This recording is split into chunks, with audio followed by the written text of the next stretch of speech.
नमस्कार दोस्तों। देखिए मित्रों, नेक्स्ट जो हमारा टॉपिक है वो है मुगल कालीन जो शिक्षा है, भाषा, साहित्य, कला, स्थापत्य, इन सब के बारे में हम पढ़ेंगे। जो स्थापत्य कला है उसका विकास। तो मेनली जो है इसमें जैसे लिटरेचर है, साहित्य है और स्थापत्य कला है। और इसके अलावा जो कला है, तो साहित्य जब आप पढ़ते हैं तो ये शिक्षा, भाषा और ये मेनली ये चीजें लगभग आ जाती है। हालांकि साहित्य में पर्टिकुलर कोई ग्रंथ का नाम ही पूछा जाता है, लेकिन फिर भी जो शिक्षा, भाषा के बारे में थोड़ा सा हमें पता होना चाहिए, तो वो चीजें हम देखेंगे। तो बहुत अच्छा टॉपिक है और फैक्चुअल चीजें ज्यादा है, फैक्ट हैं इसमें, तथ्य हैं। तो आप इन्हीं को अच्छे से पढ़ लीजिए जो मैं आपको पढ़ा रहा हूं यहाँ पे। 99% चांस ये है कि आपके इसी में से क्वेश्चन जो एग्जाम में आ जाएगा। सबसे पहले बात करते हैं शिक्षा के बारे में। मुगल कालीन, देखिए जो प्राथमिक शिक्षा है उसे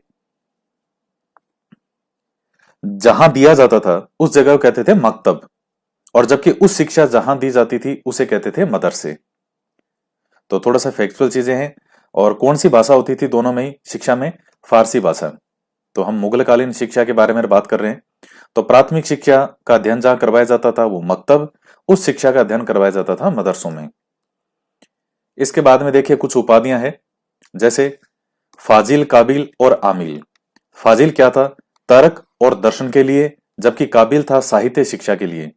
और आमिल जो उपाधि दी जाती थी वो धार्मिक शिक्षा के लिए। तो कोई व्यक्ति अगर तर्क और दर्शन का अध्ययन कर लेता था तो उसे फाजिल कहा जाता था, साहित्य शिक्षा ग्रहण कर लेता था उसे काबिल, और जो धार्मिक शिक्षा ग्रहण कर लेता था उसे कहा जाता था आमिल। अब बात करते हैं बाबर के समय की।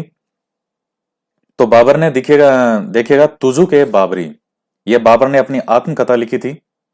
और कौन सी भाषा में थी? तुर्की भाषा में। यह प्रश्न बहुत बार पूछा जाता है इसमें।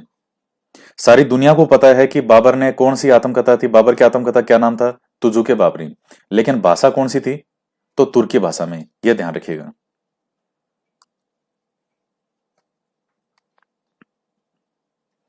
इसके बाद में अब इसका अनुवाद जो है वो फारसी में किस किसने किया था? तो हुमायूं के समय जैना खां और पाइंदा खां ने। अकबर के समय अब्दुल रहीम खान खाना, जो रहीम दास जी जो आप कहते हो, जिनके दोहे वगैरह आप पढ़ते हो, वही है अब्दुल रहीम खान खाना, बैरम खान के जो पुत्र थे। शाहजहां, तो मीर अबू तलीब तुर्बाती, इन्होंने किया था। और श्रीमती ए एस बेवरी जो है, इन्होंने 1905 में अंग्रेजी में अनुवाद किया था तुजू के बाबरी का। तो ध्यान रखिएगा। और इसके अलावा तुजू के बाबरी जो है, या जिसको बाबरनामा भी कहा जाता है या वाकयात बाबरी भी कहा जाता है, तो उसमें है क्या? उसमें राजनीति के बारे में है। कौन से बाबर के जैसे युद्ध वगैरह भी किए, जैसे राजस्थान में जो राणा सांगा के साथ खानवा का युद्ध वगैरह होता है, उसके बारे में भी बाबर लिखता है। तो जैसे राजनीति में बहुत सी चीजें आ गई, युद्ध से संबंधित, राजाओं से संबंधित। और फसलों के बारे में लिखता था, फूलों के बारे में। तो हर चीज के बारे में हमें तुजु के बाबरी में जानकारी मिलती है।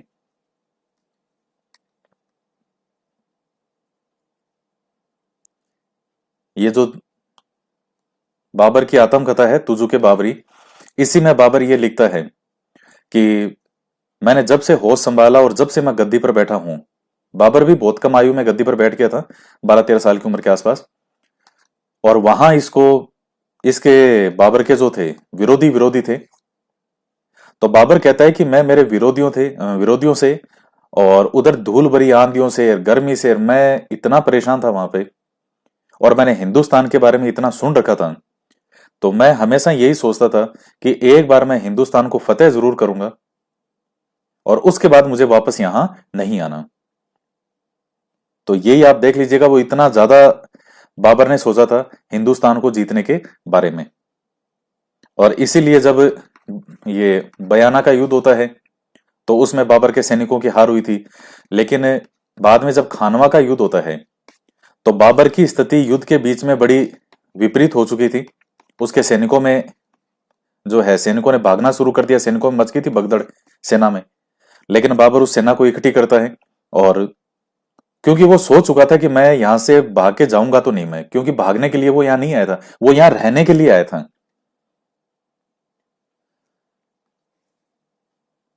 तो तुजू के बाबरी में सारी जानकारियां मिलती है। राजा कृष्ण देव राय का भी उल्लेख मिलता है, जो उस समय दक्षिण भारत में राजा थे, राजा कृष्ण देव राय। इनके बारे में वो बढ़िया लिखता है, अच्छा लिखता है। जबकि राणा सांगा की वो बुराई करता है। कौन? बाबर। बाबर जैसे ऐसे लिखता है इसमें आत्मकथा में कि दुष्ट राणा सांगा ने मेरा साथ नहीं दिया, ऐसा लिखता है वो इसमें। क्योंकि आपको जैसे इसमें इतिहास में आप पढ़ते हैं तो कुछ लोग कहते हैं कि जो राणा सांगा है, उन्होंने भी इब्राहिम लोदी के खिलाफ बाबर को आमंत्रित किया था, जैसे दौलत खां लोधी का उन्होंने किया था। तो राणा सांगा का भी नाम कई लोग बताते हैं कि उन्होंने भी आमंत्रित किया था। इतिहासकार इस चीज को नकारते हैं कि राणा सांगा आमंत्रित क्यों करेगा जब वो लोधी को खुद 2 बार पराजित कर चुके हैं। अलग अलग बातें हैं। लेकिन तो राणा सांगा की वो बुराई करता है कि दुष्ट राणा सांगा ने मेरा साथ नहीं दिया और मेरे से गद्दारी की। जब मैं इब्राहिम लोदी के साथ युद्ध कर रहा था तो सांगा ने मेरी सहायता नहीं की। और बाबर जब सांगा की मृत्यु हो जाती है तो उसके बाद वो ये भी कहता है बाबर कि अगर राणा सांगा के वंशज एक भी राणा सांगा जैसा होता तो मैं यहां हिंदुस्तान में कभी सत्ता बनाए रखने में कामयाब नहीं होता। तो एक तरफ वो ये भी कहता है और कि राणा सांगा ने मेरा साथ नहीं दिया, दूसरी तरफ वो ये भी बता रहा है कि राणा सांगा कितना बड़ा एक योद्धा था, एक बहुत अच्छा शासक। तो राणा सांगा के वंशजों में से अगर एक भी राणा सांगा जैसा होता, उनका उत्तराधिकारी, तो मेरी यहां सत्ता स्थापित नहीं रह पाती। तो बहुत सी चीजें हैं। क्योंकि जो बाबरनामा का हिंदी अनुवाद है वो पढ़ा है मैंने। जो अच्छी बुक्स की दुकान है वहां आपको हिंदी अनुवाद भी इनके मिल जाते हैं किताबों के। अब फारसी तो मेरे समझ में आएगी नहीं, लेकिन हिंदी तो आती है समझ में। तो ये चीजें। इसके बाद में देखिए, जो बाबर की नई काव्य शैली थी, किसमें? पद्य में। उसे कहते थे मुबैयान। और जो कविताओं का संग्रह था, तो बाबर ने एक नई काव्य शैली को शुरू किया था, जो किसमें थी? पद्य में, पद्य शैली में, जिसको मुबैयान कहा जाता था। और ये दीवान क्या था? कविताओं का संग्रह। तुर्की भाषा में बाबर ने दीवान नाम से कविताओं का संग्रह करवाया था। इसके बाद में इसके बाद में देखिएगा, जो बाबर के भाई थे, चचेरे भाई, मिर्जा हैदर दोगलव। तो दोगलव या दोगलत, वो एक ही नाम है। तो इन्होंने लिखा था तारीख रशीदी। तो ये अकबर की आज्ञा से उसके समय लिखी गई थी। और बाबर के चचेरे भाई थे मिर्जा हैदर दोगलव, जिसमें इन्होंने लिखा था तारीख रशीदी। तो इसमें भी मुगल काल के बारे में जानकारी मिलती है। इसके बाद में देखिए, खोंद मीर, खवांद मीर या गयासुद्दीन, ये तीनों एक ही नाम है। और जो वास्तविक नाम है वो तो गयासुद्दीन था, बाकी खोंद मीर और खवांद मीर भी कहते थे। तो इन्होंने क्या लिखा था? दस्तूर उल वजूरा और कानून ए हुमायूनी। तो ये रचनाओं की थी इनकी। और कानून ए हुमायूनी जो है ये काफी महत्वपूर्ण है। दस्तूर उल वजूरा, इसके अलावा जैसे हबीब ए शियार, ये भी लिखा था। तो ये थोड़ा ध्यान में रखिएगा। अब देखिए हुमायूं के समय, तो सबसे महत्वपूर्ण ग्रंथ है हुमायूं नामा। गुलबदन बेगम के द्वारा लिखा गया था। और ये कौन थी? हुमायूं की बहन। तो इसमें जो वाघ फर्स्ट है, इसमें बाबर के बारे में जानकारी है। और जो सेकंड भाग है उसमें हुमायूं के बारे में जानकारी मिलती है। इसके बाद में देखिएगा, तजकिरात उल वाकियात। तो ये जोहर आफ तापची के द्वारा लिखी गई थी। और ये था कौन? तो ये हुमायूं का घरेलू नौकर था ये। और अकबर के कहने पर 1587 में इसने तारीख हुमायूनी की रचना जो है वो की थी। ये ध्यान रखिएगा इसमें। और जो तारीख ए हुमायूनी है उसी का ही नाम है तज़किरात उल वाक़ियात। तो ध्यान रखना था, ध्यान रखिएगा इसका। तो है क्या इसमें? हुमायूं के जीवन के उतार चढ़ाव के बारे में जानकारी मिलती है, क्योंकि हुमायूं का जो घरेलू नौकर था तो वो उसके साथ साथ रहता था। और जब अबुल फजल अकबरनामा की रचना कर रहा था तो उसके अकबरनामा में सहायता मिले कि हुमायूं के बारे में भी सही जानकारियां मिल सके, तो उसके लिए इसकी रचना करवाई गई थी अकबर के कहने पर जौहर आफ्ताब जी के द्वारा कि ये इसकी रचना करो। इसके बाद में देखिएगा वाकयात ए मुस्ताकी। तो रिज कुल्ला है मुस्तकी, तो इनके द्वारा लिखी गई थी रिज कुल्ला है मुस्तकी के द्वारा वाकयात ए मुस्ताकी। और किसके बारे में जानकारी मिलती है? लोधी और सूरकाल के विषय में जानकारी मिलती है वाकयात ए मुस्ताकी में।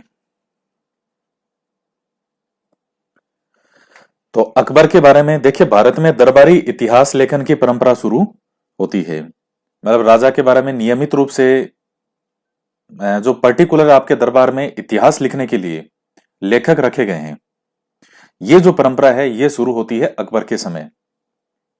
तो ये ध्यान रखिएगा।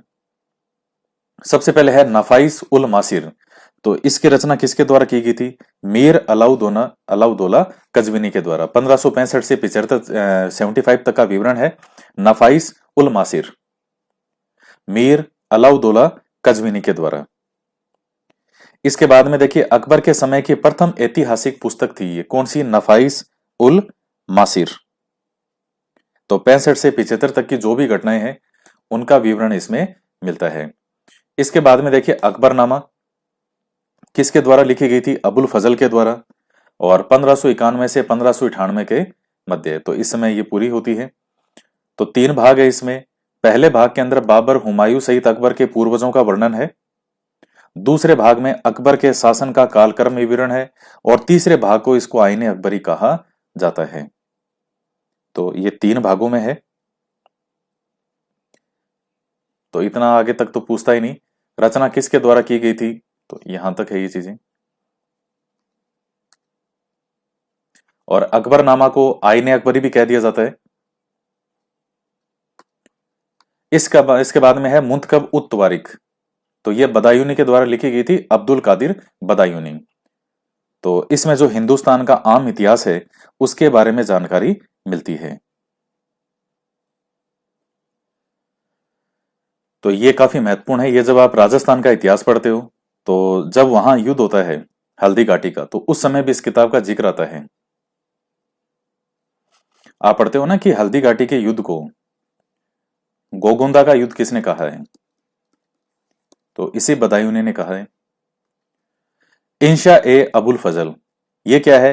अकबर द्वारा अबुल फजल से लिखवाए गए पत्र हैं। और जो अकबर के द्वारा भी लिखे गए पत्र हैं जो उसने स्वयं लिखे, अबुल फजल के द्वारा जो भी उसके द्वारा लिखवाए गए हैं वो सब पत्र हैं। और ये पत्र किसको लिखवाए जाते थे? जैसे मान लीजिए जो रिश्तेदार हैं, मित्र हैं, राजकुमार हैं, उनको।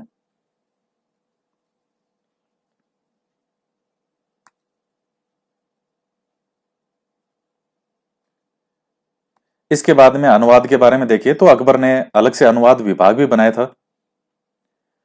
अकबर का राजकवि जो है वो था फेजी, और फेजी के अधीन अनुवाद विभाग की स्थापना होती है। तो अकबर का राजकवि कौन था? फेजी था। फेजी के अधीन ही अनुवाद विभाग की स्थापना हुई। संस्कृत को राज आश्रय देने वाला अकबर पहला सम्राट था जिसने एक आश्रय दिया इस भाषा को, राज आश्रय संस्कृत को। कौन है? अकबर। तो अब ये संस्कृत भाषा में देखिए, चूंकि महाभारत रही है, जब आप अथर्ववेद रही है, तो मेनली भाषा कौन सी थी? संस्कृत ही थी। तो उसका जैसे ये फारसी में और इनमें अनुवाद करवाएंगे अलग अलग। तो जैसे महाभारत है तो इसका अनुवाद जो है किसके नाम से करवाया गया? रजम नामा के नाम से। अनुवादक कौन थे? फेजी के निर्देशन में नकीब खान, बदायूनी, शेख सुल्तान हाजी और मुल्ला शेरी। तो ध्यान रखिएगा। और यह प्रश्न रजमनामा वाला कई बार पूछा गया है कि इस नाम से फारसी में अनुवाद किसने करवाया था? तो अकबर ने ही करवाया था। और किसके निर्देशन में या कौन कौन थे, तो फिर ये सब नाम ध्यान में रखने हैं। अथर्ववेद का जो अनुवाद है वो किसने किया था? हाजी इब्राहिम सरहिंदी ने। इसके बाद में भगवत पुराण का राजा टोडरमल के द्वारा। इसके बाद में देखिए राज तरंगिणी, तो इसका अमार दनिश के नाम से अनुवाद हुआ है मुल्ला मोहम्मद शाह के द्वारा। पंचतंत्र का आयार दानिश फारसी में अबुल फजल के द्वारा किया गया। ये नाम है किस किस नाम से अनुवाद हुआ है? पंचतंत्र का कलीला दिमना नाम से अरबी में अल ब्रूनी ने किया। हरिवंश पुराण का जमे रशीदी मौलाना शेरी ने किया था। तो ये थोड़ा सा ध्यान में रखिएगा, हरिवंश पुराण का किस नाम से किया गया था? तो जमे रशीदी मौलाना शेरी के द्वारा। ये शेरी है। अब ये नाम आपको याद ही करने पड़ेंगे और कोई इसमें चारा नहीं है। इसके बाद में देखिए जहांगीर की जो आत्मकथा है वो तुजू के जहांगीरी के नाम से है। जहांगीर ने प्रथम 12 वर्षों तक का इतिहास खुद लिखा था और फिर मोतबिद खां बख्शी ने 19वें वर्ष तक का, और मौलवी मोहम्मद हादी ने अंतिम रूप से इसको पूरा किया था। किसको? तुजू के जहांगीरी को। तो पहले 12 वर्षों तक का इतिहास ये खुद लिखता है जहांगीर, फिर 19वें वर्ष तक का मोतमिद खां बख्शी, और अंतिम रूप से पूरा करता है मौलवी मोहम्मद हादी। इसके बाद में देखिए शाहजहां, तो शाहजहां के समय जो है, तो शाहजहां के समय ये मुख्य रूप से दो तीन है। एक तो है पाशानामा, ये लिखा गया था मोहम्मद अमीन कज़विनी के द्वारा। मोहम्मद वारिस ने इसको अंतिम रूप से पूरा किया था। किसको? पाशाह है नामा को। तो ये शाहजहां के बारे में, इन सब के बारे में जानकारी है। फिर दूसरा है चार चमन, इसकी रचना की थी चंद्रभान ब्राह्मण। तो चंद्रभान ब्राह्मण ने चार चमन में जो शाहजहां के समय की शासन प्रणाली है उसका सबका वर्णन किया है। इसके बाद में देखिए दारा शिको है, जिसको लघु अकबर कहा जाता है। तो इसने भगवत गीता, योग वशिष्ठ और 52 उपनिषदों का सिरे अकबर नाम से अनुवाद किया था। तो ये बहुत महत्वपूर्ण चीजें हैं। तो दारा शिको को लघु अकबर कहा जाता था कि जैसे सभी धर्म संप्रदायों का मान सम्मान करना, सभी धर्मों को मानना, सबका सम्मान करना, तो ये चीजें दारा शिको के अंदर थी, तो इसको लघु अकबर कहा जाता था। और भगवत गीता, योग वशिष्ठ और 52 उपनिषदों का सिरे अकबर के नाम से इसने अनुवाद किया था। ये उपनिषदों का अनुवाद करना, मतलब आप इसी से समझ आइए कि दारा शिकोह एक कितना इंटेलिजेंट व्यक्ति था, क्योंकि उपनिषदों का अनुवाद करना आसान काम नहीं है। एक उपनिषद का अनुवाद करने में ही व्यक्ति की उम्र निकल जाए, तो इन्होंने तो 52 उपनिषदों का, इन सब का अनुवाद किया था। इसके बाद में देखिए औरंगजेब, तो औरंगजेब के समय आलमगीर नामा यह मिर्जा मोहम्मद काजिम सिराजी के द्वारा लिखा गया। औरंगजेब के शासन के प्रथम 21 वर्षों का वर्णन है किसमें? आलमगीर नामा में। औरंगजेब को आलमगीर भी कहते थे। तो मिर्जा मोहम्मद काजिम सिराजी, वो एक मूवी आई थी अजय देवगन वाली तानाजी के नाम से, शिवाजी का भी रोल दिखाया, शिवाजी भी दिखाए गए हैं, और उन्हीं के ही एक मुख्य सेनापति के रूप में तानाजी को दिखाए गए हैं। तो उसमें जो औरंगजेब का रोल है व्यक्ति का, तो वहां औरंगजेब को आलमगीर के नाम से पुकारा जाता है। इसके बाद में देखिए खफी खान ने मुंतखब उल लुबाब ये लिखी थी, और तो इन्होंने गुप्त रूप से लिखी थी। क्यों? क्योंकि औरंगजेब ने इस पुस्तक के बाद में इतिहास लेखन पर रोक लगा दी थी, तो इस कारण से फिर यह कि गुप्त रूप से लिखी। और रंगीला ने, जो मोहम्मद शाह रंगीला था, इसमें बाबर से रंगीला तक का वर्णन है। और मोहम्मद हाशिम की उपाधि खफी खां को रंगीला नहीं दी थी। क्यों दी थी? कि इतने लंबे टाइम तक इसने इस पुस्तक को छिपा के रखा, इस वजह से। इसके बाद में फुतुआत ए आलमगिरी, तो ये इसरदास नागर के द्वारा लिखा गया। इनमें औरंगजेब के बारे में जानकारी मिलती है। ये आलमगिरी आलमगिरी नाम जहां आ रहे हैं। मां सिरे ए आलमगिरी, तो ये मोहम्मद साकी के द्वारा। डॉक्टर जदुनाथ सरकार ने मुगल राज्य का गजेटियर कहा है इस महासिरे ए आलमगिरी को। तो ये ध्यान रखिएगा। उसके बाद फतवा ए आलमगिरी, तो ये औरंगजेब द्वारा आदेश पर जो ये लिखा गया था, न्याय और कानून की पुस्तक थी ये, शेख निजाम की अध्यक्षता में। तो मुस्लिम कानून की पुस्तक थी फतवा ए आलमगिरी, औरंगजेब द्वारा आदेश पर शेख निजाम की अध्यक्षता में 6 व्यक्तियों के द्वारा।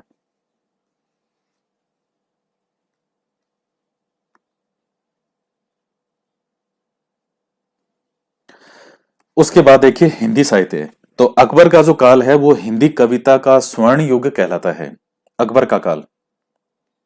तो अब इसमें कई रचनाएं हैं, वो हम देखते हैं।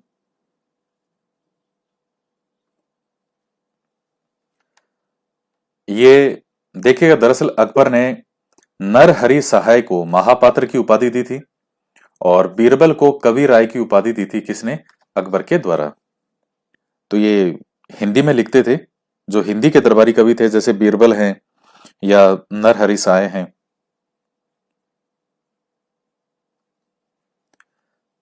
तो अब आगे देखते हैं अब्दुल रहीम खान खाना। तो इन्होंने रहीम सतसई की रचना की भगवान कृष्ण के विषय में। बीरबल को कविराय की उपाधि दी थी अकबर ने। तुलसीदास जी ने रामचरितमानस लिखा अवधी भाषा में। तो ये बहुत ज्यादा महत्वपूर्ण प्रश्न है कि तुलसीदास जी ने रामचरितमानस की रचना कौन सी भाषा में की थी? अवधी में। जॉर्ज गियर्सन ने हिंदुस्तान के करोड़ों लोगों की एकमात्र बाइबिल कहा है, किसको? रामचरितमानस को। यह भी ध्यान रखिएगा। सूरदास जी ने सूर सागर की रचना की।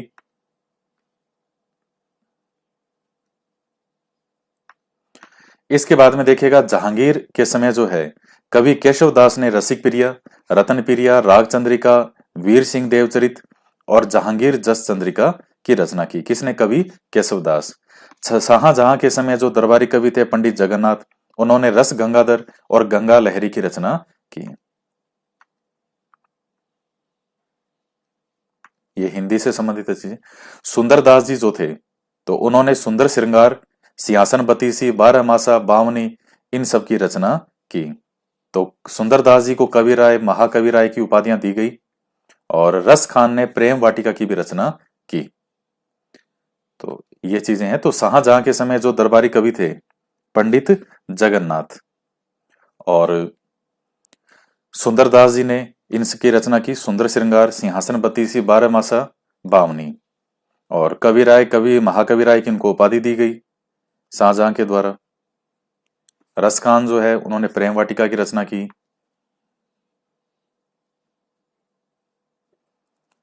इसके बाद में मुगल कालीन साहित्यकारों द्वारा संस्कृत की पुस्तकों का फारसी में अनुवाद। तो फारसी के अंदर हम बात कर रहे हैं संस्कृत की पुस्तकों का। तो जैसे महाभारत का तो आपने देख ही लिया, रजमनामा नाम से फैजी के निर्देशन में इन सब ने किया था। रामायण का बदायूनी के द्वारा, लीलावती का फैजी के द्वारा, राज तिरंगिणी का शाह मोहम्मद शाहबादी के द्वारा। राज तिरंगिणी में कलहण किए, कश्मीर का इतिहास था इसमें। इसके बाद में अथर्ववेद का बदायूनी और हाजी इब्राहिम सर हिंदी के द्वारा, नल दमयंती का फैजी के द्वारा और कालिया दमन के द्वारा जो है ये अबुल फजल के द्वारा। तो ये सब संस्कृत से जो अनुवाद किए गए थे कई फारसी में, तो उनके बारे में है।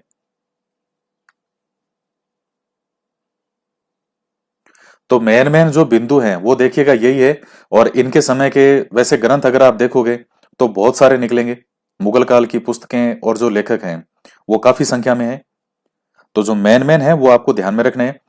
और एक चीज ध्यान में रखिएगा, मुगल काल की जो पुस्तकें हैं ज्यादातर, जैसे ये कई नाम आते हैं, ये इकबाल नामा है जहांगीरी और अकबर नामा और तारीख हुमायूं, तुजू के जहांगीर। तो आपसे अगर इनकी भाषा पूछी जाती है तो बाबर के समय की जो भाषा है वो आपको तुर्की में ये नजर आएगी। जैसे एक तो बाबर की स्वयं की थी जो आत्मकथा, दीवान वाला मैंने आपको बताया था, मुबैयान, वो सब तुर्की भाषा में। इसके अलावा हमीर क्या, हुमायूं के समय से जो आप देखते हैं तो वो जो भी ग्रंथ रचे गए वो फारसी भाषा में रचे गए। अगर आपको नहीं समझ में आ रहा है कि ग्रंथ, आपको इतना पता है कि हाँ बाबर के समय का नहीं है, बाबर के समय के वैसे ही 3-4 हैं, बाकी जो है बाद के समय के हैं। और अगर आपके ऑप्शन में कहीं आपको ऐसे समझ में नहीं आ रहा कि ये ग्रंथ तो मैंने कहीं पढ़ा नहीं, और उसकी भाषा पूछ ली, और आपको ये पता है कि ये बाबर का समय का नहीं है, तो उसको फारसी सही करके आ जाना। आपका क्वेश्चन सही होगा वो। अनुवाद की मैं बात नहीं कर रहा हूं कि संस्कृत से इसमें फारसी ने किसने किया या हिंदी से में किसने बदला, अनुवाद की नहीं। मुगल कालीन साहित्य जो रचा गया, मुख्य रूप से जो रचना हुई मौलिक रूप से, वो फारसी भाषा है। और अकबर ने फारसी भाषा को बहुत ज्यादा महत्व दिया था। कई कारण थे, कई कारण रहे थे उसके कि उसने फारसी को इतना ज्यादा महत्व क्यों दिया। तो बाकी जो भी जैसे हुमायूं है, तो उसके समय भी कोई इतने बहुत ज्यादा कोई ग्रंथों की रचना नहीं हुई। लेकिन जैसे हुमायूं और अकबर के समय खूब ग्रंथों की रचना हुई। इसके बाद के भी जो हैं, औरंगजेब के समय, शाहजहां के समय, ये लगभग ग्रंथ फारसी में ही रचे गए थे। तो ये एक तरह से एक हिंट है कि कभी कोई प्रश्न अगर आपसे वो पूछता भी है, और अगर आपको भाषा का पता नहीं है, यार भाषा का प्रश्न आ जाए मुगलकालीन साहित्य का, तो बाबर के अलावा जो भी शासकों का है, वो आप फारसी उसमें करके आ जाना, वो प्रश्न आपका सही हो जाएगा। तो ये आपका जो साहित्य से संबंधित था वो होता है। और नेक्स्ट वीडियो में जो इनका स्थापत्य कला और कला से संबंधित है, वो हम आगे पढ़ेंगे।